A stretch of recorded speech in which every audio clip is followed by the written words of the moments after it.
is dit moeilik om jou eie aanlyn besigheid te begin? Wat is die risiko's verbonde aan dit? Want dit lyk so vreemd.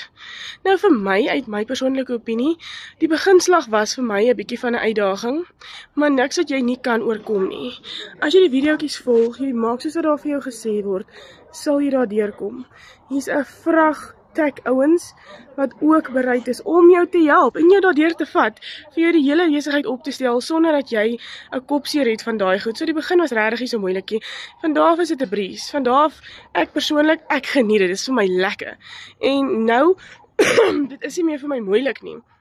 Die opstel was vir my die grootste uitdaging gewees in daai eerste video. Jou maandelikse uitgawes, jou eie besigheid, jy verdien in dollar, jy spandeer in rand, kan dit beter raak? Vir my dink ek is die beste wat jy kan kry. Veilige manier van inkomste. Kom ons vir my onder veilig en ek gaan jou wys hoe.